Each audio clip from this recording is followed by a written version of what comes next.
Sometimes in Python, your program fails, not because of logic or not because of syntax, but just because of few space. Yes, even one wrong space can stop your entire program in Python. But the question is, why does the Python care so much about the spaces? So to understand this, we need to learn very important concept in Python, and that is called indentation.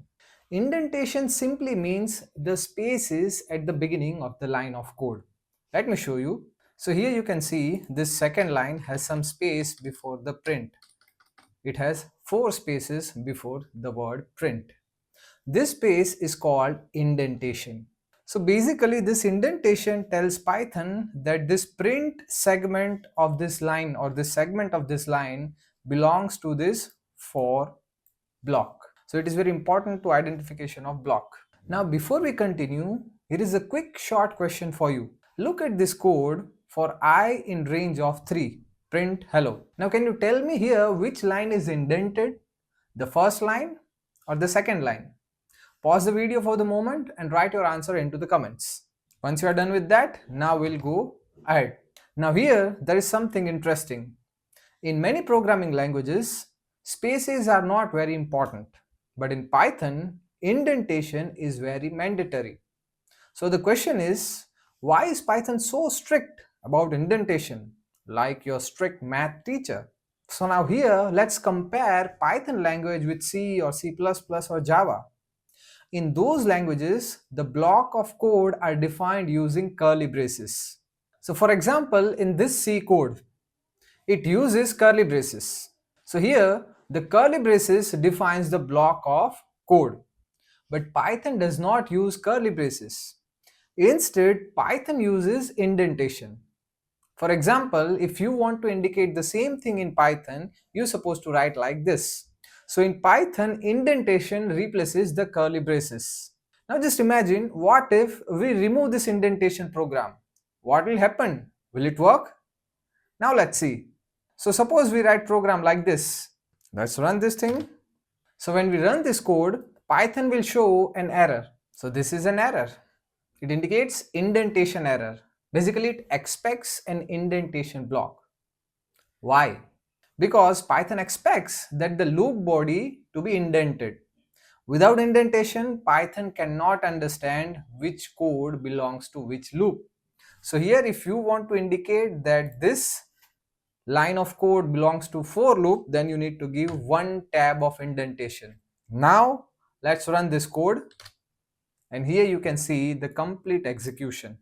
Now let's quickly look at some of the important rules of indentation in Python.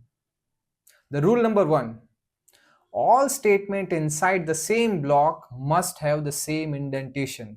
Let's say this is your example. For I in the range of 3, we have two prints, hello and world. Then both of them should be in same indentation. Now rule number 2, the first line of Python program should not be indented. This is what you need to remember, and this is very important. Let's say if this is the first line, it should not be indented. When you try to keep it indented, it gives an unexpected indentation error, right? So first line should not be indented. Now rule number 3, indentation is used to define block of code such as loop, condition and function. So wherever you want to indicate a block of code, indentation is important. Same indentation indicates the same block. Now rule number 4, in Python, programmers use only 4 spaces for indentation. Now this is very important that you need to remember. Here see 1, 2, 3 and 4. So if you want to show one indentation, that means 4 spaces.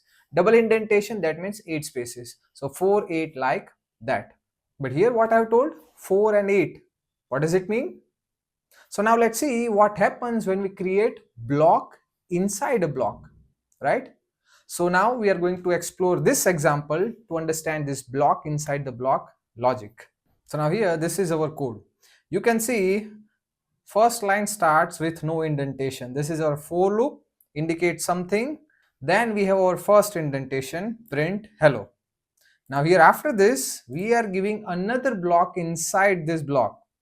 Here we are giving if condition. Now in this logic, if I is equal to 3, then we don't want to print hello, then we want to print welcome. So there is block inside the block. So when there is one more block inside the block, our indentation has increased, right? So this second indentation indicates that this is the part of this if logic, and this indentation indicates that this is the part of this for loop. Now when we execute this thing, you can see here 0 1 2 3. When I is equal to 3, then after it shows welcome and then hello. Now if you want to understand that here we have provided I is equal to 3, but now here this welcome is at 4th place. And why is it so? If you want to clear this concept, then you must go through our important video on data type. The link of that video I will connect over here in I button. You can watch that video and you can clear this concept in detail. So before we go further, I think this concept is clear to you that indentation helps Python to understand the structure of the program. So now before we go ahead, there is a quick short question for you. And the question is this. In this code, for I in the range of 5, if I is equal to 3, print welcome, how many spaces are there before the word welcome? Your options are A 4, B 8 and C 12. Think about it and write your answer into the comments. And I don't think it is tough question to answer. So once you are done with that, now let's move to the next segment. Now after this indentation logic, let me give you some good news. And the good news is this, that in modern editors like VS Code, PyCharm, the Spider and many more, there is automatic indentation. So you don't need to worry about it. When you write a loop or an if-else statement and press enter, the editor or whatever IDE you are using, it will automatically insert the correct spaces. So you don't need to worry about that. But now you understand why indentation is so important in Python. But when you start writing program, you will often see that errors like indentation error or other unexpected mistakes, right? So the real question is, how do we find and fix those errors? In the next video, we are going to learn debugging in Python and see how to identify and correct errors in Python program. So keep practicing and I'll see you into the next video. And the link of that video would be connected over here.